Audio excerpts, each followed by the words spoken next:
Sun a silent gift, सूर्यको मौन उपहार। हामी धेरैजसो सूर्यलाई खासै ध्यान दिँदैनौँ, तर हेर्नु त पात उम्रिएको छ भने त्यसमा सूर्यको हात छ। हामीले सास फेरेका छौँ भने त्यो पनि सूर्यकै देन हो। हामीले चाल दिएको पाइला अनि उसैको उज्यालोमा सम्भव छ। आकाशको टुप्पोमा टल्किने एउटा तारा मात्र होइन सूर्य, यो त हाम्रो पृथ्वीको मुटु हो, जीवन चल्ने मूल इन्जिन हो। सूर्य नभएको भए पृथ्वी ठिङ्ग परेको चिसो ढुङ्गा मात्रै हुन्थ्यो, अँध्यारोमा तैरिरहेको। जीवन भन्ने कुरा त हुने कुरै थिएन। सूर्यले दिनमा जुन निरन्तरता देखाउँछ त्यो कुनै चमत्कार भन्दा कम छैन। अरबौं वर्षदेखि थाक्न नजान्ने जसरी उस्तै ताप र उज्यालो दिइरहेको छ। यही ऊर्जाले पानीलाई बगाउँछ, हावा चलाउँछ, बोट बिरुवा बढाउँछ। सोच्नु त, यदि सूर्यको ताप कहिले धेर कहिले शून्य हुन्थ्यो भने, कहिले पोल्ने कहिले कथ्याउने जीवनलाई सन्तुलन चाहिन्छ, र त्यो सन्तुलन सूर्यले दिएको हो। सूर्यको एकरूपता सजिलो मात्र होइन, यो जीवन जोगाउने आधार हो। संसारमा सूर्यको सबैभन्दा नजिक सम्बन्ध बोट बिरुवासँग हुन्छ। उनीहरूले सूर्यको उज्यालोलाई खानामा बदल्छन्, आफ्ना लागि मात्र होइन, हामी सबैका लागि। रुख भनेको काठ पात मात्र होइन, यो त सूर्यको रूप हो, उज्यालोको मूर्त रूप हो। गाईले खाएको घाँस, मानिसले टिपेको फलफुल, जनावर बास बस्ने जङ्गल, सबै सूर्यकै वरदान हो। सूर्य स्थिर नहुने हो भने बिउ पलाउँदैनथे, बाली फल्दैन थियो, हामीले सास फेर्ने अक्सिजन पनि बन्ने थिएन। जनावर पनि सूर्यसँग छुट्टिनै सक्दैनन्। सानो किरा होस् या ठुलो हात्ती, सबैले खानेकुरा र बस्ने ठाउँ बोट बिरुवाबाटै पाउँछन्। अनि बोट बिरुवाले सूर्यबाट। चराहरूको उड्ने तरिका, माछाको बसाइसराई, पशुहरूको प्रजनन चक्र सबै सूर्यको उज्यालोसँग मिलेको हुन्छ। हामी मानिसको शरीरभित्र पनि घडी जस्तै समय मिलाउने एउटा प्रणाली हुन्छ, त्यो पनि सूर्य उदाउने र अस्ताउने चक्रसँगै तालमेलमा हुन्छ।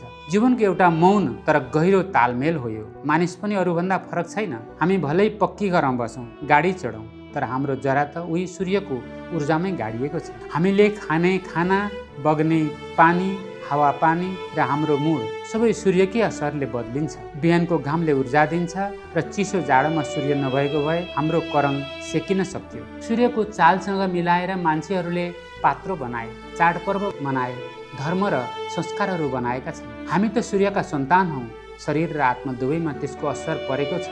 सूर्य त केवल ताप र उज्यालो दिने होइन, उसले त हामी सबैलाई, बिरुवा, जनावर, मानिस एकै डोरीमा बाँधेर राखेको छ।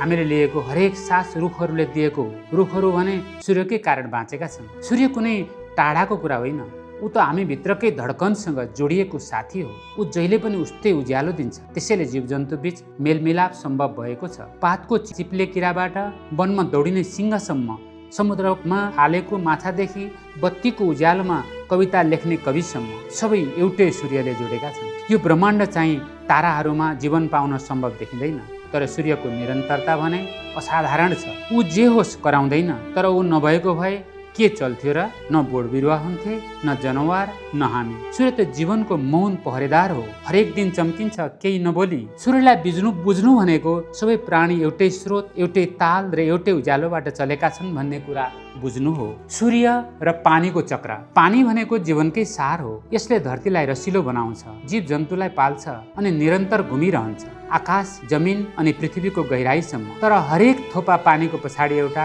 मौन तर शक्तिशाली साथी हुन्छ, सूर्य। सूर्य नभएको भए पानीको चक्र सुस्त हुन्थ्यो मात्र होइन, पुरै रोकिन्थ्यो। सूर्य नै हो जसले पानीलाई चलायमान बनाउँछ, नत्र पृथ्वी त चुप लागेर बस्ने एक निष्क्रिय ग्रह हुन्थ्यो। सूर्यको तापबाटै पानीको चक्रको सबैभन्दा महत्त्वपूर्ण काम सुरु हुन्छ, वाष्पीकरण। जब सूर्यको किरण समुद्र, ताल, नदी अनि जमिनमा पर्छ, त्यसले पानी तताउँछ अनि पानीका कणहरू तातेर आकाशतिर उड्न थाल्छन्। यी उडेका कणहरू नै बादल अनि वर्षाको आधार हुन्। पृथ्वीको 60-70% भाग समुद्रले ढाकेको छ र वाष्पीकरण त्यहीँबाट बढी हुन्छ। त्यसमाथि बोट बिरुवाले पानी छोड्छन्, जुन पानी जराबाट सोसिएर पातबाट बाहिर निस्कन्छ, त्यसलाई ट्रान्सपिरेसन भनिन्छ। यी दुवै मिलेर इभ्यापोट्रान्सपिरेसन हुन्छ।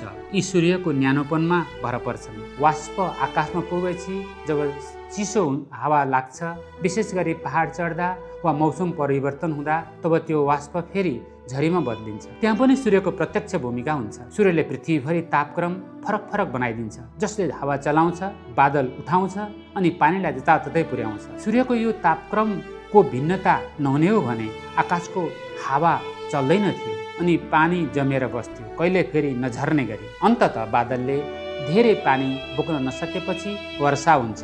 पानी हिउँ असिना जे रूपमा भए पनि यही पानी जमिनमा झर्छ, वनपाखा पाल्छ, खेतीपाती उब्जाउँछ अनि त्यही पानीको मूल फुट्छ वन जङ्गलदेखि बस्तीसम्म जहाँ हरियाली देखिन्छ।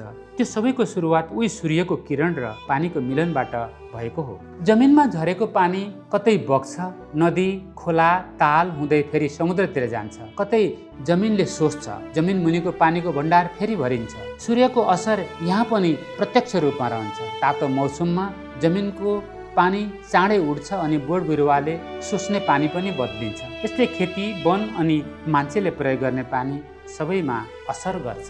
हिमाल र हिम नदीहरू पनि सूर्यकै भरमा छन्। वसन्त आउँदा हिउँ पग्लन सुरु गर्छ र असार महिनामा नदीको भेल नै आउँछ। यी सबै सूर्यको तापले चलेका हुन्। सूर्य नभएको भए हिउँ पग्लँदैन थियो, नदी सुक्थ्यो अनि समुद्रको सतह सधैँ एकै ठाउँमा टक्क अडिने थियो। पानीको चक्र, वाष्पीकरण, वर्षा, जमिनमा पानी पस्नु, पानी बग्नु अनि बोट बिरुवाबाट पनि पानी वाष्पीकरण हुनु सबै सूर्यका खेल हुन्।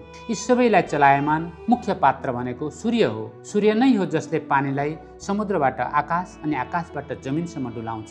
यही निरन्तर चक्रले जीवनलाई चलायमान बनाएको छ। किसानले बाली रोप्ने समय थाहा पाउँछ, रुखहरू मौसमसँगै बढ्छन् अनि गाउँसरहरू वर्षौंदेखि पानीमा भर पर्न सक्छन्। यी सबै सूर्यकै एकरूपताले सम्भव भएको हो। झन गहिराईमा जाने हो भने सूर्यको भूमिका केवल ताप दिने यन्त्र मात्र होइन, त्यो त पवित्र छ। पानीलाई चुपचाप बस्ने तरल वस्तुबाट चल्ने, बग्ने, जीवन दिने तत्त्व बनाउने काम सूर्यले गर्छ। पानीलाई उडाएर सफा बनाउँछ, वर्षा बनाएर जीवन भित्र्याउँछ अनि नदी बनाएर पहाडदेखि समुद्रसम्मको सम्बन्ध जोड्छ। सूर्य र पानी यी दुई मिलेर बनेको संसार हो। उज्यालो र बग्नेपना यी दुईले सभ्यता बनाएका छन् अनि जीवलाई हुर्काएका छन्। पानीको चक्र बुझ्नु भनेको सूर्यलाई केवल उज्यालो दिने तारा होइन, पृथ्वीको जिउने सासको मुटु भनेर बुझ्नु हो। सूर्य चलिरहन्छ अनि पानी पनि चलिरहन्छ अनि त्यही सँगसँगै चलिरहेको छ हाम्रो जीवन। सूर्य पृथ्वीको ताप सन्तुलन। सूर्य त केवल आकाशको टाढा टल्किने तारा होइन,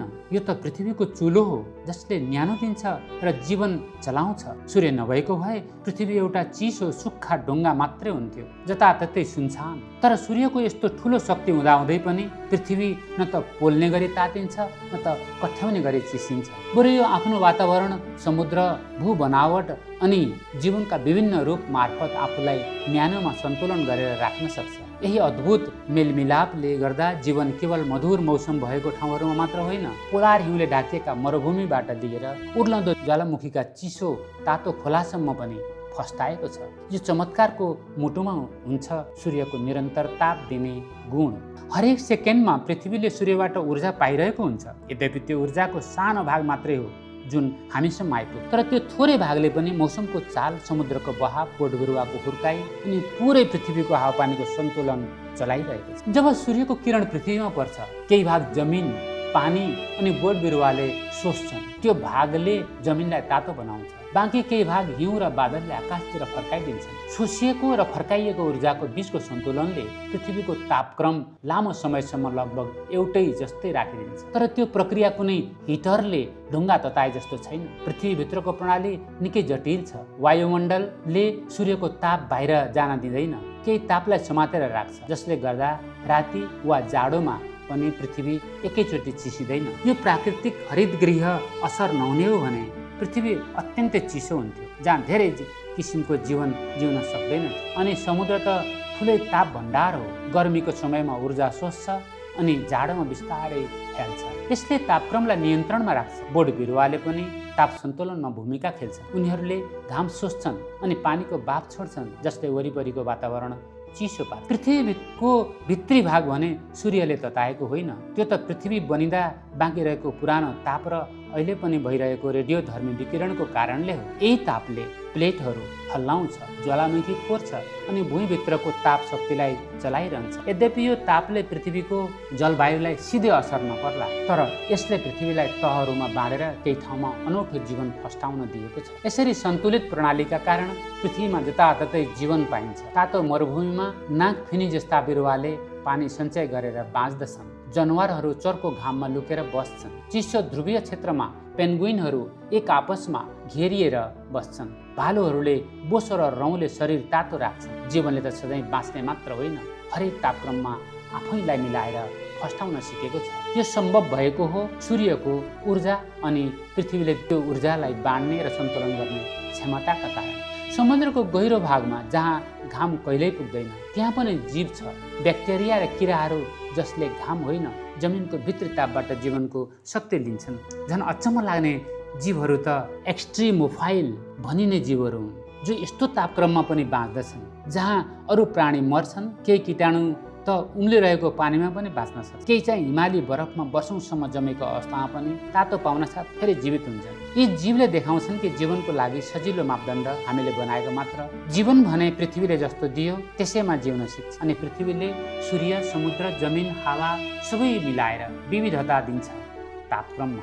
त्यसैले पृथ्वी त केवल घामको ताप्ने चिज होइन, यो त आफै ताप नियन्त्रण गर्ने प्रणाली हो। कसैले बनाएको होइन, तर सन्तुलनको कारण त्यो सन्तुलन सधैँ एक जस्तो रहँदैन। कहिलेकाहीँ प्राकृतिक कारणले या हामी मानिसले बदल्न सक्छ, तर अरबौं वर्षदेखि त्यो सन्तुलनले जीवनलाई जोगाइराखेको छ। सूर्य ताप दिने हो, तर त्यस तापलाई ग्रहण फर्काउने, बाँड्ने अनि जीवन अनुकूल बनाउने काम पृथ्वीले गर्छ। त्यो नै हो जीवन सम्भव गराउने कुरा। त्यसैले जब हामी समुद्रको किनारमा लहराइरहेका रुखहरू देख्छौँ, ढुङ्गामा उम्रिएको गाई देख्छौँ, मरुभूमिमाथि उड्ने चराहरू देख्छौँ, यी सबै सूर्य र पृथ्वीको निरन्तर संवादको नतिजा हो। यो सन्तुलन त स्थिर होइन, तर जिउँदो हो, चलायमान छ अनि सम्भावनाले भरिएको छ। सूर्य पानी पार्ने कारण। झरी परेपछि हामी सजिलै बिर्सन्छौँ, झरी पर्यो भनेर बस्छौँ, तर झरी ढिला हुँदा विशेष गरी खेती गरिरहेकाहरूका लागि त्यो नपरेको झरी नै छाती दुख्ने पीडा जस्तो लाग्छ। तर हरेक थोपा जुन सुक्खा खेतमा खस्छ त्यसको पछाडि एउटा ठुलो मौन शक्ति हुन्छ। सूर्य पहिलो नजरमा देखिन्न होला, तर सम्पूर्ण पानीको चक्कर चलाउने अदृश्य इन्जिन भनेको सूर्य नै हो। सूर्यको ताप नहुने हो भने आकाशमा बादल हुने थिएन, खोला बग्ने थिएन, हरियो बाली टिप्ने सपना पनि हुने थिएन। पानी पहाड चढ्छ, बादल बन्छ, फेरि झरी बन्छ। यो सारा चमत्कार सूर्यबाटै सुरु हुन्छ।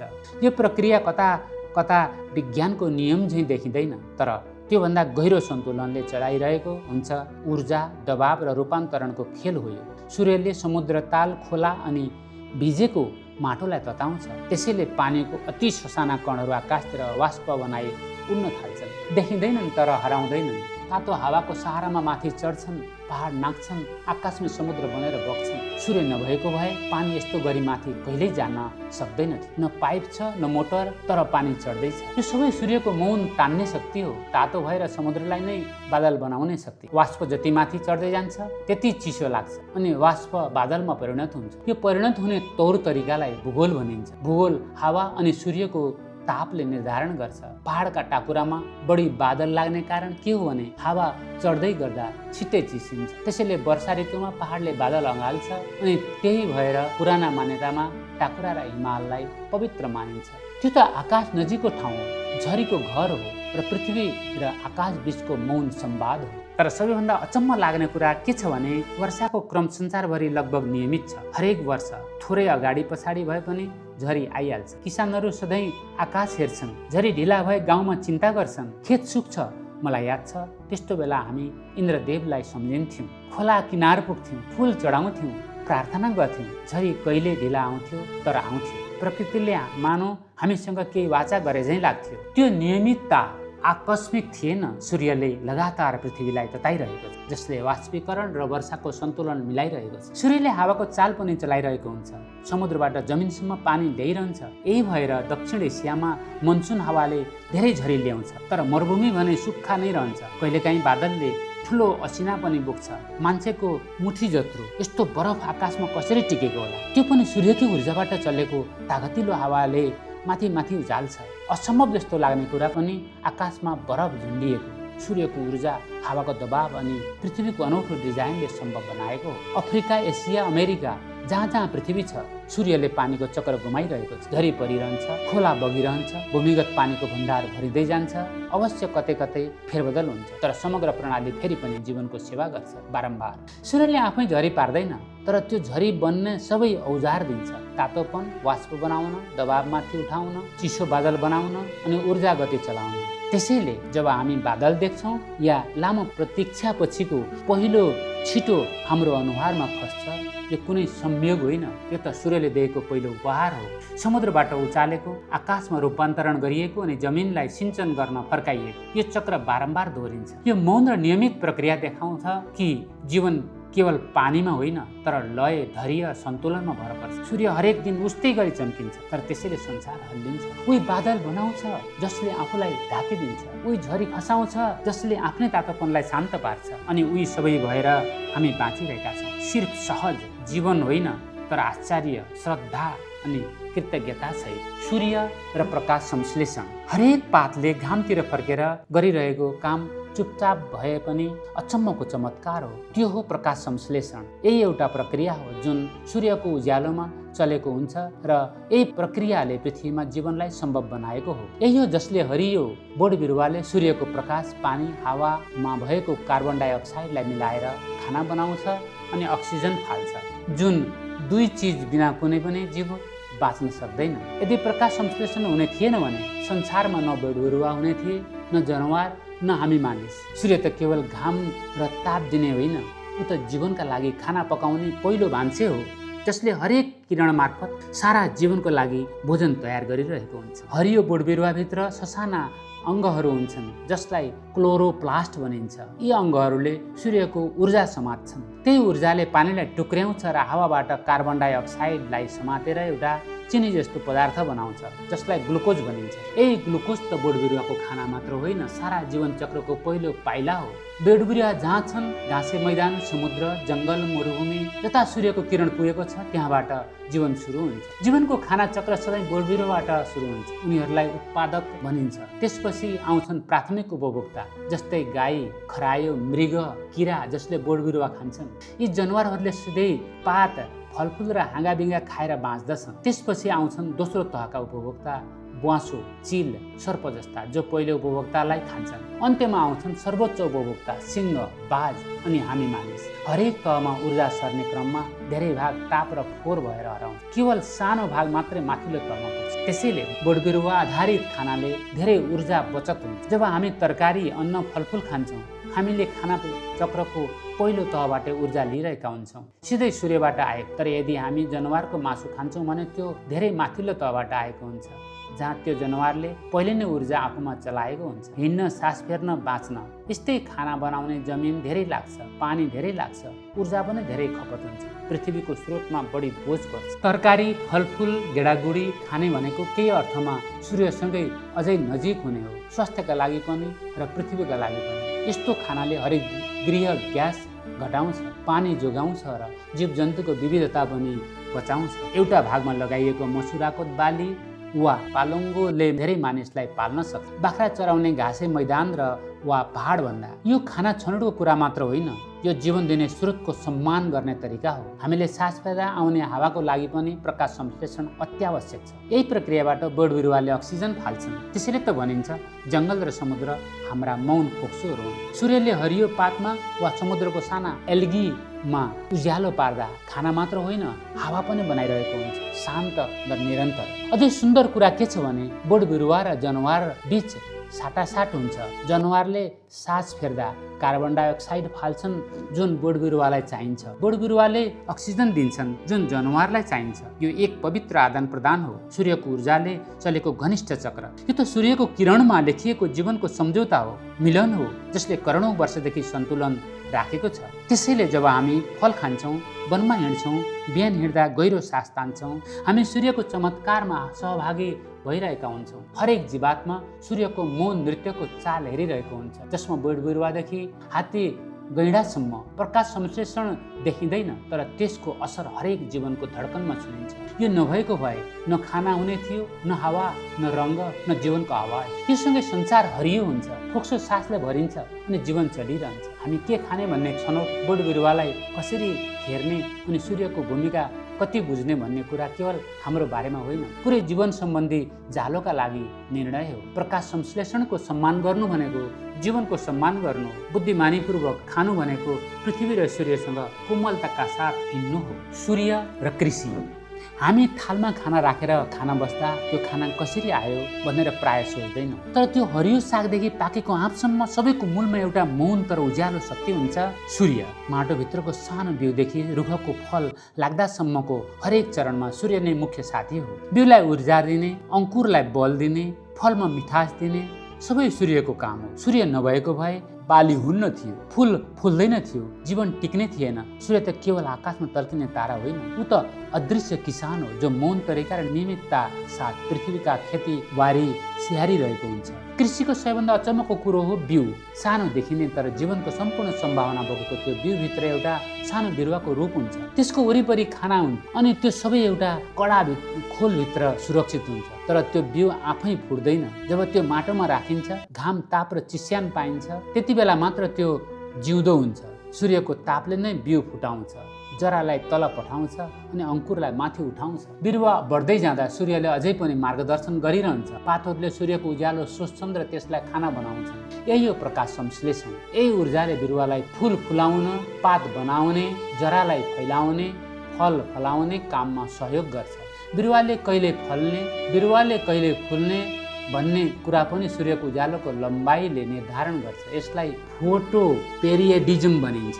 केही बाली छोटो दिनमा फुल्छन्, केही लामो दिनमा। सूर्यको यही सङ्केत नपाउने हो भने फुल नफुल्ने, फल नबन्ने हुन सक्छ। अचम्मको कुरा के छ भने एउटा फुल कसरी फलमा बदलिन्छ त्यसमा पनि सूर्यको ठुलो हात हुन्छ। जब फुल परागित हुन्छ, कहिले किरा वा हावाको सहायताले त्यसपछि त्यो परिवर्तन हुन थाल्छ। फुल ओइलाउँछ अनि गर्भाशय भाग शून्य र फल बन्छ। फलभित्र नयाँ बिउहरू हुन्छन्, कहिले धेरै कहिले थोरै, तर ती सबै नयाँ जीवनको सम्भावना बोकिरहेका हुन्छन्। एउटा सानो बिउबाट सयौं वा हजारौं बिउ फेरि उत्पादन हुन्छन्। जीवनको चक्र चलिरहन्छ।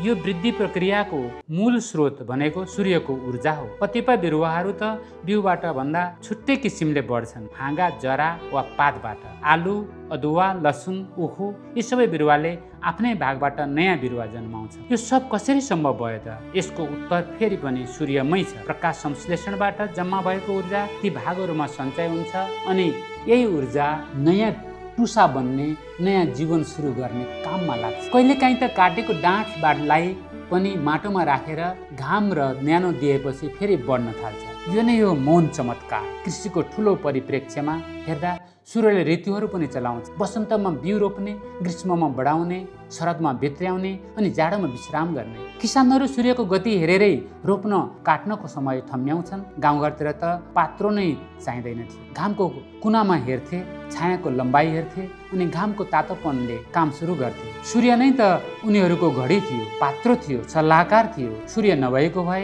न बिउ फलाउँथ्यो, न फुल फुल्थ्यो, न खानेकुरा हुन्थ्यो। सारा खाना सञ्जाल, बिरुवा, जनावर, मानिस सबै यही अनन्त ऊर्जामा टेको राखेर बसेका छन्। जब हामी आँपको टुक्रा, चामलको दाना र पालुङ्गोको पात खान्छौँ, हामी वास्तवमा सूर्यको घनीभूत उज्यालो खाइरहेका हुन्छौँ, जसलाई बिरुवाले खाना बनाएका हुन्छन्। सूर्य त हरेक गाँसमा लुकेको हुन्छ, बस हामीले देख्दैनौँ। कृषि भनेको केवल औजार चलाउने कुरा होइन, यो त सूर्यसँगको पवित्र सम्बन्ध हो। बाली उब्जाउनु भनेको घामसँग सहकार्य गर्नु हो, ऋतुको लय बुझ्नु हो अनि सानो बिउभित्र लुकेको जीवनको शक्ति देखेर चकित हुनु। सूर्य त केवल ऊर्जा दिने होइन, ऊ त जीवन चलाउने, बढाउने अनि संसार पाल्ने कारण हो। घाम र मनको सुख शान्ति। घाममा उभिँदा वा त्यसको उज्यालो छालामा लाग्दा एउटा गहिरो सान्त्वना अनुभव हुन्छ। हामी जङ्गलमा हिँडिरहेका हौँ, खुला मैदानमा बसेका हौँ वा केवल घामको न्यानोपन महसुस गरिरहेका हौँ। घामले शान्ति दिन्छ, सोच खुलाउँछ, भित्रीबाट आनन्द ल्याउँछ। यो केवल कल्पना होइन, यो त हाम्रो शरीर, मन र संस्कारभित्र गाडिएको कुरा हो। सूर्यको उज्यालो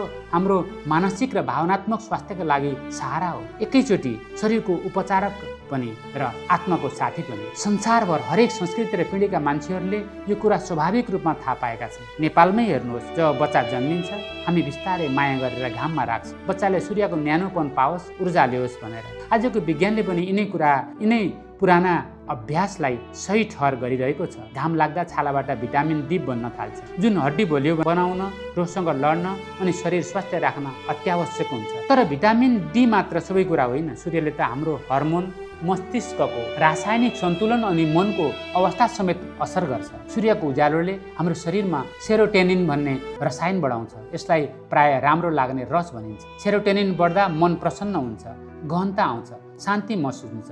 त्यसैले त घाम लागेको दिनमा मानिसहरू उज्यालो महसुस गर्छन्, जिन्दगीप्रति आशावादी हुन्छन्। उल्टो अँध्यारो बादली र सुनसान मौसमहरूमा धेरैलाई मन बुझिन्न, ऊर्जा घटे जस्तो लाग्छ, जीवनसँग टाढा भएको जस्तो अनुभूति हुन्छ। यो अवस्था सिजनल अफेक्टिभ डिसअर्डर भनिने मानसिक समस्या हो।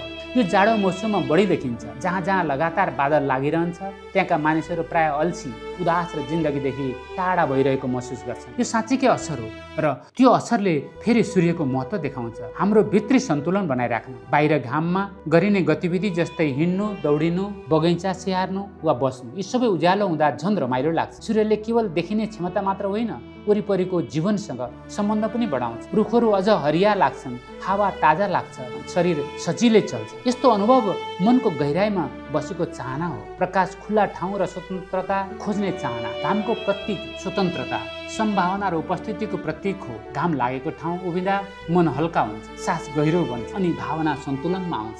आजका अध्ययनहरूले देखाउँछन् कि प्राकृतिक प्रकाशमा बस्दा निद्रा राम्रो लाग्छ, दिनभरि निद्रा नलाग्ने अनि चिन्ता कम हुने गर्छ। कारण के हो भने सूर्यले हाम्रो सार्केडियन रिदम अर्थात् शरीरको भित्री घडीलाई मिलाउँछ। यसले हामीलाई कहिले सुत्ने, कहिले उठ्ने, कहिले खानुपर्ने भन्ने सङ्केत दिन्छ। जब हाम्रो जीवन सूर्यसँग मिलेर चल्छ तब सोच प्रष्ट हुन्छ, भावना स्थिर हुन्छ अनि निद्रा गहिरो हुन्छ। तर बनावटी बत्ती, रातभर मोबाइल हेर्ने बानी अनि लगातार घरभित्र बस्दा यो घडी गडबड हुन्छ। न त निद्रा लाग्छ न त मन सन्तुलनमा रहन्छ। सेरोटोनिन र भिटामिन डी मात्रै होइन, सूर्यले शरीरमा क्याल्सियम, फस्फरस, म्याग्नेसियम जस्ता अरू खनिजहरू सोच्न पनि सहयोग गर्छ। जब घामले छाला छोइरहेको हुन्छ त्यति बेला शरीरभित्र यस्ता प्रक्रिया चलिरहेका हुन्छन् जसले हड्डी, मांसपेशी मात्र होइन, खुसी र स्वास्थ्यको रसायन पनि तयार गरिरहेका हुन्छन्। यही भएर होला मान्छेहरू स्वाभाविक रूपमा बाहिरको ठाउँ खोज्छन्। पार्क, बाल्कोनी, डाँडाकाँडा, खोलाको किनार, यी सबै स्थान विश्राम र आत्मिक स्फूर्तिको ठाउँ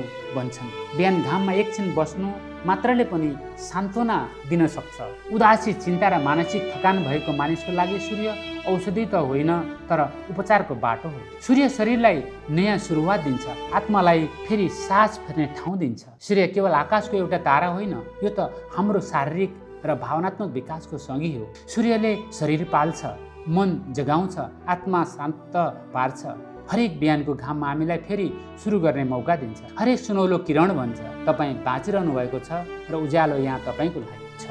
सूर्य र समय। संसारका पुराना सभ्यताबाट लिएर अहिलेका सबैभन्दा आधुनिक आकाशीय यन्त्रहरूसम्म एउटै कुरा कहिल्यै फेरिएको छैन, सूर्य नै हो पृथ्वीको जीवनको महान घडी। सूर्य हरेक बिहान उदाउँछ, साँझ अस्ताउँछ। यही लयले हाम्रा दिनहरू गन्न थालिन्छ। सूर्यको झुकाव र पृथ्वीको दूरीले ऋतुलाई चलाउँछ। हाम्रो पात्रो, चाडपर्व, बाली भित्र्याउने समय सबै सूर्यकै गति चालसँग मिलाएर बनाइएको हो। पुराना ढङ्गका ढाँचा र अहिलेका डिजिटल घडीहरू समय र सुरु सूर्यबाटै हुन्छ। पृथ्वीले सूर्यको वरिपरि एक फन्का लगाउन 365.25 दिन लाग्छ। त्यही हो सौर वर्ष।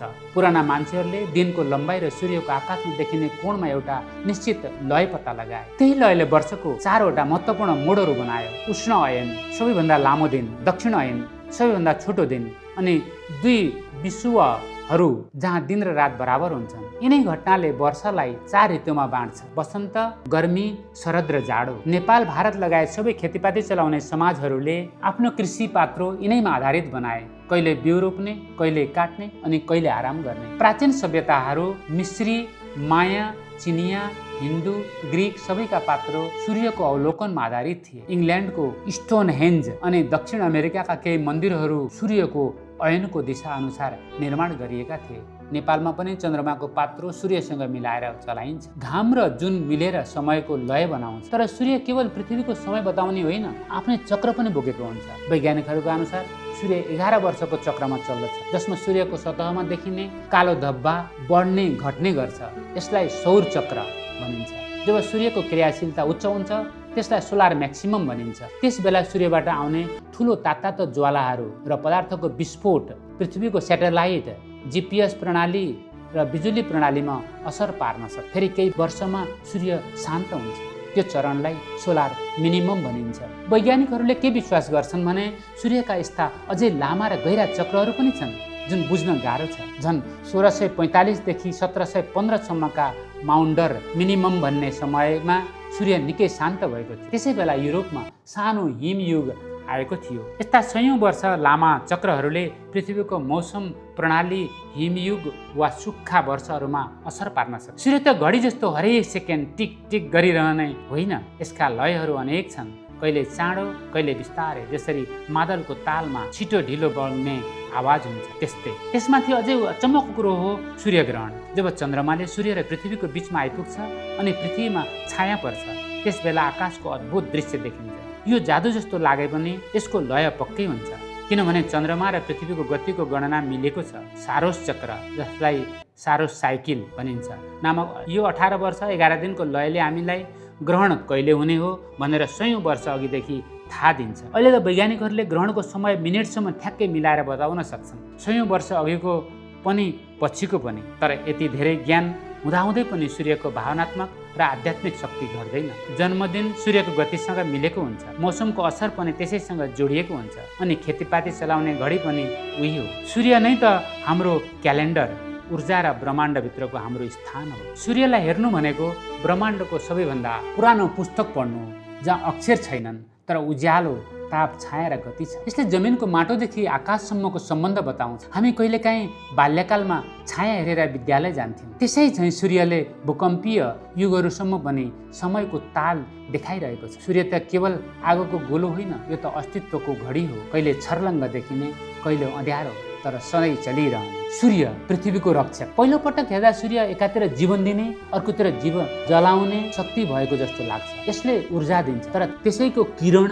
यदि रोकिएन भने जीवन नै सिद्ध्याउन सक्छ। तर पृथ्वीको सबैभन्दा अचम्मको कुरो के हो भने यही सूर्य जसको किरण कहिलेकाहीँ खतरा बन्छ, उसैले पृथ्वीमा जीवन जोगाउने सुरक्षा प्रणालीलाई पनि चलाइरहेको हुन्छ। पृथ्वीमा यस्ता यस्ता सुरक्षा तह छन् जसले सूर्यको तीव्र तापमुनि पनि जीवनलाई फुल्न, बढ्न, रमाउन दिन्छ। सूर्य कुनै निर्दयी मालिक होइन, ऊ त माया गर्ने बाबुआमा जस्तै हो। उज्यालोको जोसले चम्कन्छ, तर पृथ्वीलाई यस्तो तह तहको कवचमा बेरेको छ कि जीवन सजिलै सम्भव बनेको छ। यी सुरक्षा तहहरूमा सबैभन्दा प्रख्यात छ ओजन तह, जुन वायुमण्डलको स्ट्राटोस्फियर नामको भागमा पाइन्छ। ओजनले सूर्यबाट आउने खतरनाक अल्ट्राभाइलेट बी र अल्ट्राभाइलेट सी किरणहरूलाई सोच्छ। यदि ओजन नभएको भए यी किरणहरूले हाम्रो छालाको कोशिकालाई बिगार्ने थिए, क्यान्सर ल्याउँथे, आँखाको दृष्टि हराउँथे र जीवन चक्र नै बिगार्ने थिए। अझ अचम्मको कुरो के भने यो ओजन पनि सूर्यकै किरणले बनाएको हो। सूर्यको अल्ट्राभाइलेट किरणले अक्सिजनका अणुहरूलाई फुटाउँछ अनि तिनले अर्को अक्सिजनसँग मिलेर ओजन बनाउँछ। यसरी सूर्य आफैले आफ्नो हानिकारक किरण विरुद्ध ढाल बनाउने काम गर्छ। अर्को महत्त्वपूर्ण सुरक्षा तह हो पृथ्वीको चुम्बकीय क्षेत्र। यो पृथ्वीको गहिरो भागमा रहेको पग्लिएको फलामहरूले बनाएको शक्ति हो। यसले पृथ्वीलाई अदृश्य तर बलियो छापा जस्तो घेरेर राखेको हुन्छ। यसले सूर्यबाट आउने सोलर विन्ड भन्ने तीव्र कणहरूलाई रोक्छ। यदि चुम्बकीय क्षेत्र नभएको भए यी कणहरूले पृथ्वीको वायुमण्डललाई उडाएर लैजान्थे। यसरी सम्भवतः मङ्गल ग्रहको वायुमण्डल गइसकेको छ। यही ढालले हामीलाई विकिरण, जीपीएस बिग्रिने घटना अनि हावापानीको असन्तुलनबाट बचाइरहेको। पृथ्वीको वायुमण्डल आफैमा पनि एउटा ठुलो सुरक्षा प्रणाली हो। यसमा नाइट्रोजन, अक्सिजन मात्र होइन, कार्बन डाइअक्साइड, जलवाष्प जस्ता हरितगृह ग्यासहरू पनि हुन्छन्, जसले सूर्यको केही तापलाई समातेर राख्छ। त्यसैले पृथ्वीलाई चिसो हुन दिँदैन। सूर्य नभएको भए पृथ्वी त बरफको मरुभूमि बन्ने थियो। वायुमण्डलले सूर्यको कडा किरणहरूलाई बिस्तारै कम गर्दै पृथ्वीमा पठाउँछ, जसले जीवनलाई सहज बनाउँछ। बादलहरू पनि सूर्यकै तापले बनेका हुन्। यी बादलले पनि अतिरिक्त तापलाई आकाशमै फिर्ता पठाइदिन्छन्, पृथ्वीलाई अधिक तात्न नदिई सन्तुलन राख्छन्। पृथ्वीको झुकाव र सूर्यलाई घुम्ने बाटो पनि सूर्यकै गुरुत्वले बनाएको हो, तर यसले जीवनको लागि अत्यन्त उपयोगी सन्तुलन बनाउँछ। यही झुकावले गर्दा पृथ्वीका सबै भागमा सधैँ सूर्यको कडा किरण पर्दैन। ऋतु बदलिन्छ, वसन्त, गर्मी, शरद, जाडो, यी सबै यसै प्रणालीले ल्याउँछ। कहिले बाली फल्छ, कहिले पानी पर्छ, कहिले पशुहरू निद्रामा जान्छन्, कहिले हावा चल्छ। यसले जीवनको लय बनाउँछ। पृथ्वी घुमिरहन्छ अनि रात दिन बन्छ। यसैले घामलाई पनि सन्तुलनमा राख्छ। निरन्तर घाम पर्दा तर तातेर जल्ने थियो, रातले विश्राम दिन्छ। झन् सूक्ष्म तहमा हेर्ने हो भने वनस्पति जीवन बोट बिरुवाहरूले पनि सूर्यमुनि बसेर रक्षा गर्ने काम गर्छन्। प्रकाश संश्लेषण गरेर बोट बिरुवाले खाना र अक्सिजन बनाउँछ। केही बोट बिरुवाहरूले सूर्यको कडा किरणबाट जोगिनका लागि आफैमा जस्तो सन स्क्रिन बनाउँछन्। यी रसायन हामीले पनि उपयोग गर्छौँ। हाम्रो छालाको मेलानिन नामको तत्त्व पनि सूर्यकै प्रभावमा बनेको हो। यो छालालाई सूर्यबाट बचाउने ढाल हो। हाम्रो शरीरभित्रको जीवन घडी पनि सूर्यको उज्यालोले मिलाउँछ, जसले निद्रा, भोक, रोगसँग लड्ने शक्ति सन्तुलनमा राख्छ। साँचो कुरा के हो भने सूर्य न त केवल आशीर्वाद हो, न केवल खतरा, यो त सन्तुलन हो। पृथ्वीले आफैलाई सूर्यसँग मिलेर बनाएको छ, आफूलाई बचाउने तरिका बनाएको छ। ओजन, चुम्बकीय क्षेत्र, वायुमण्डल, घुम्ने गति, ऋतु, बादल, वनस्पति यी सबै सुरक्षाका पाटा हुन् जो सूर्यकै कारण सम्भव भएका छन्। त्यसैले हामी सूर्यको ताकतसँग डराउनु पर्दैन। हामी अति सुरक्षित छौँ। हाम्रा चारैतिर तहका तह ढाल छन्, सन्तुलन छ। सूर्यले जोखिम ल्याउँछ तर उसले त्यसको समाधान पनि साथमै ल्याउँछ। त्यसैले सूर्यमुनि जीवन केवल बाँचिरहेको छैन, फस्टाइरहेको छ, सुरक्षा र मेलमिलापको कोखमा। सूर्य जीवनको अन्तिम स्रोत। मन्दिर, मस्जिद, चर्च बन्नु अघि पनि सूर्य थियो। हरेक बिहान कहिल्यै चुक्दैन, समयमै उदाउँथ्यो, सबैलाई उज्यालो, न्यानोपन र ऊर्जा दिन्थ्यो। उसले कहिल्यै पूजा, प्रार्थना, नियम वा वफादारी मागेन, उसैले दिन्थ्यो। घामको किरणमा बोटबिरुवा हुर्किए, जनावरहरू न्यानोपनमा फस्टाए, मानिसले नाच्न, माया गर्न, खेती गर्न र सभ्यता बनाउन सिके। सूर्य केवल प्रतीक होइन, हामी जे छौँ त्यसको जरा उहीमा छ। सूर्य नहुने हो भने न खाना हुन्थ्यो, न चल्ने शक्ति, न सोच, न आनन्द। सबै कुरा सूर्यको छायामा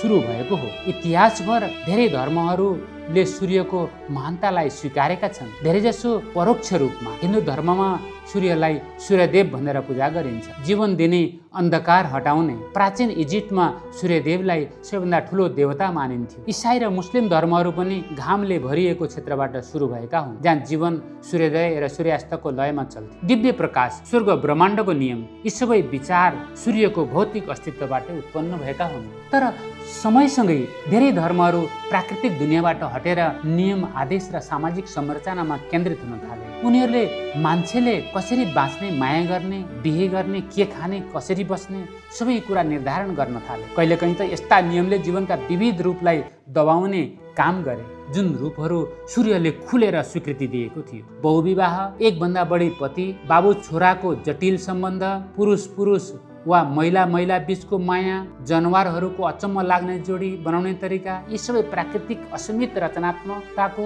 अभिव्यक्ति हुन्। यी न गल्ती हुन् न अस्वाभाविक, यी त सूर्यले दिएको ऊर्जाबाट जीवन आफै फुटेर बनेका रूप हुन्। मानिसको समाजमा पनि बहुपत्नी प्रथा र बहुपति प्रथा देखिन्छन्। यी पर्यावरण र अर्थतन्त्रको अवस्था अनुसार बनिएका छन्। बोटबिरुवा जस्तै जनावरहरू पनि आफ्नै जीवन बाँच्ने तरिका बनाउँछन्। बाबुआमा र छोराछोरी बीचको सम्बन्ध प्रजाति र संस्कार अनुसार फरक देखिन्छ।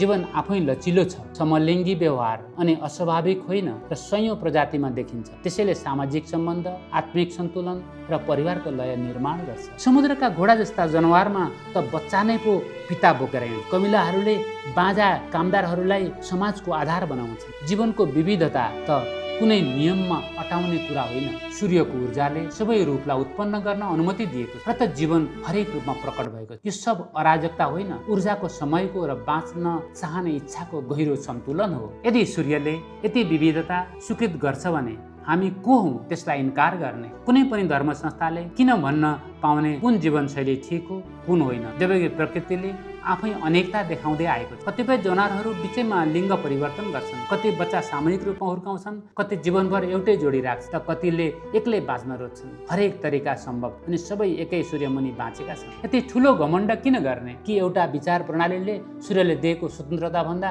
माथि जान सक्छ? यो धर्मको विरुद्ध होइन, यो नम्रताको आह्वान हो। हामी सम्झौँ, हरेक धर्मगुरु, हरेक उपदेश, हरेक ग्रन्थ सूर्यले पहिलोपटक जीवन दिएपछि मात्र सम्भव भएको हो। यसो घाम मुनि हिँड्थे, मोहम्मदले सूर्यको उज्यालोमै बोले, बुद्धले त्यही घामको न्यानोपनमा ध्यान गरे। सूर्य नभएको भए न धर्म हुन्थ्यो, न ग्रन्थ लेखिन्थ्यो, न कुनै प्रार्थना बोलिन्थ्यो। सूर्य पृथ्वीमा पाइने सबै ऊर्जाको मूल स्रोत। हामी वरिपरि हेर्छौँ, बिजुलीले घर उज्यालो बनाएको छ, पेट्रोलले गाडी चलिरहेको छ, खाना खाँदा शरीरमा बल आउँछ, हावाबाट पङ्खा घुमिरहेको छ। यी सबै ऊर्जा फरक देखिए पनि गहिराइमा पुगेर हेर्दा प्राय सबै ऊर्जा एउटै महान स्रोतबाट आएका हुन्छन्, सूर्य केवल आकाशको आएको गोलो होइन, पृथ्वीको जीवन प्रणालीको मुटु हो, जसले शान्त रूपमा हर पल हामीले गर्ने सबै कामलाई ऊर्जा दिइरहेको छ। सौर्य ऊर्जा त सबैभन्दा सिधा उदाहरण हो। घरको छानामा राखिएको सोलर प्यानलले सूर्यको किरणलाई सिधै बिजुलीमा बदल्छ। बीचमा केही नहुन पनि सक्छ, तर त्यस बाहेक पनि हामीले महसुस गर्ने न्यानोपन, बिहानको उज्यालो, बोट बिरुवामा हुने प्रकाश संश्लेषण सब सूर्यकै देन हुन्। हरेक पलाएको पात, हरेक पाकेको फल, हरेक रोपिएका रुख सबै सूर्यको ऊर्जाबाट हुर्किएका हुन्। यही ऊर्जा भित्र सञ्चित भएर हाम्रो खाना, हाम्रो दाउरा अनि हाम्रो सास बन्छ। हामीले सास फेर्दा लिने अक्सिजन पनि बोट बिरुवाहरूले सूर्यकै उज्यालोमा प्रयोग गरेर बनाएका हुन्। हावाबाट बन्ने ऊर्जा पनि सूर्यकै प्रभावबाट जन्मन्छ।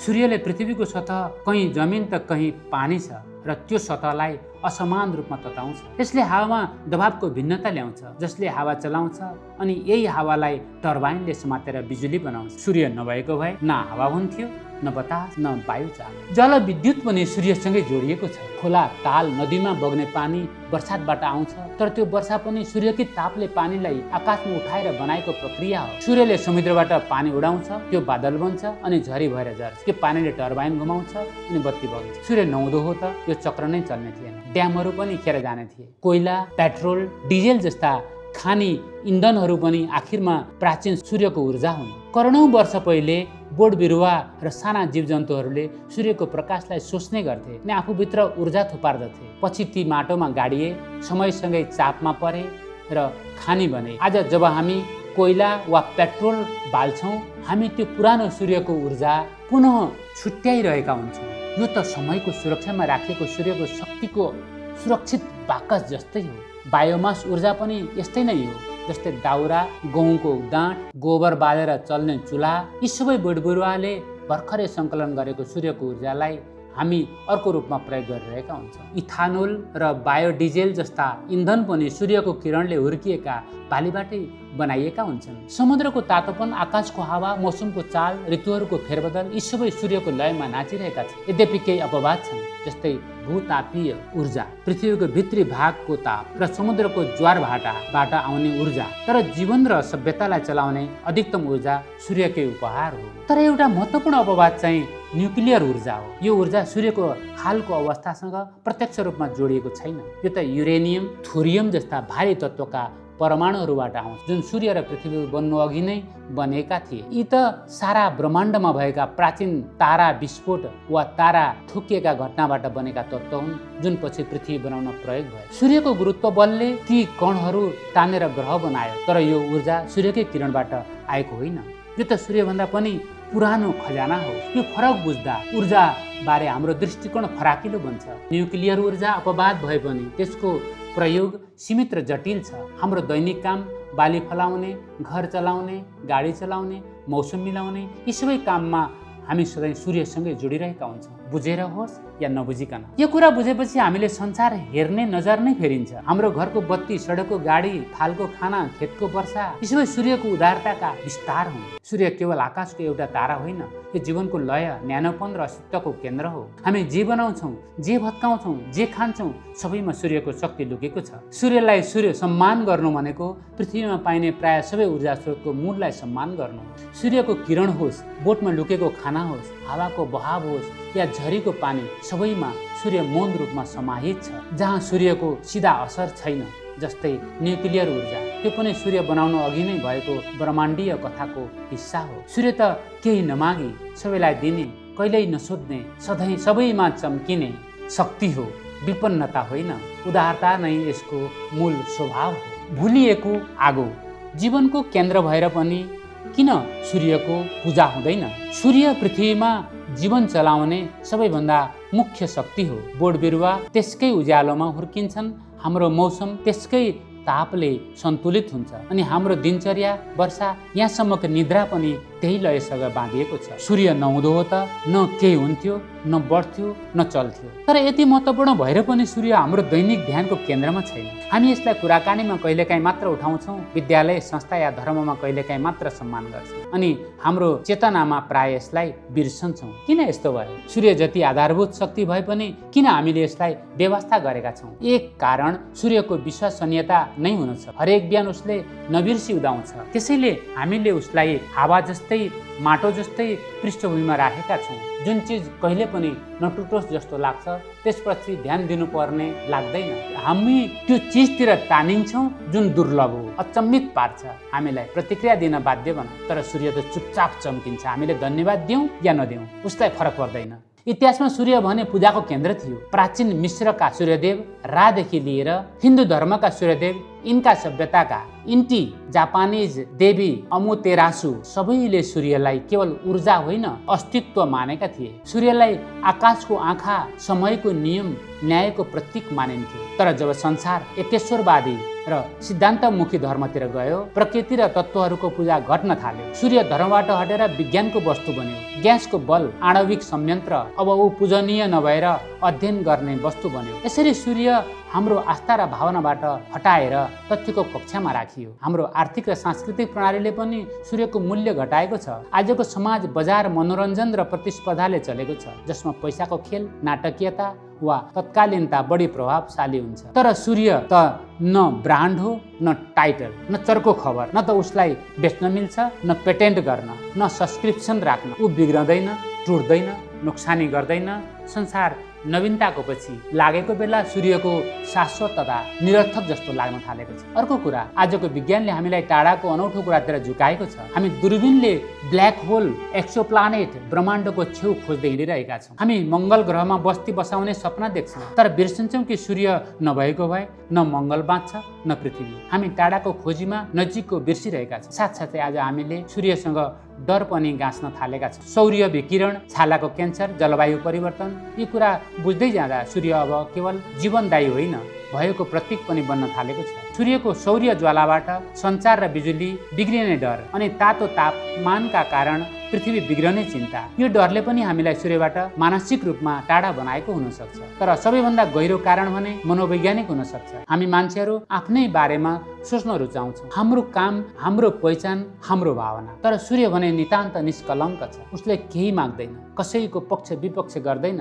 उसले राम्रोलाई पनि उज्यालो दिन्छ, नराम्रोलाई पनि। खुसी मान्छेलाई पनि ताप दिन्छ, दुखीलाई पनि। उसले न रिस गर्छ न ईर्ष्या। हाम्रो अहङ्कारी संसारमा यस्तो निस्वार्थता अचम्म लाग्ने कुरा हुन्छ। अब सोचौँ, यदि हामीले फेरि सूर्य सम्झ्यौँ भने के फरक पर्ला? सायद हामी कृतज्ञतामा गहिरो बन्न सक्थ्यौँ। बिहानको उज्यालोलाई सधैँको कुरा नभई उपहारको रूपमा हेर्न सक्थ्यौँ। हामीले आफ्ना घर रीतिथिति, प्रविधि अनि सूर्यको लय अनुसार बनाउन सक्छौँ, जसले पृथ्वीमाथिको बोझ घटाउँथ्यो। हामी बच्चालाई सूर्य विज्ञानको विषय मात्र होइन भनेर सिकाउन सक्थ्यौँ। धैर्य, निरन्तरता र निस्वार्थका गुरु भनेर बुझाउन सक्थ्यौँ। सूर्य जीवनको केन्द्र हो, तर हाम्रो मनको छेउमै छ। अब उसलाई फेरि ल्याउने समय हो। अन्धविश्वासले होइन, सचेत सम्मानले। सूर्यको मौन उपस्थितिमा एउटा पाठ छ। कसैको माग नगरी दिन जान्नु, घमण्ड नगरी चम्किन जान्नु, प्रतिस्पर्धा होइन, सेवा र सहयोगमा जीवन बिताउन जान्नु।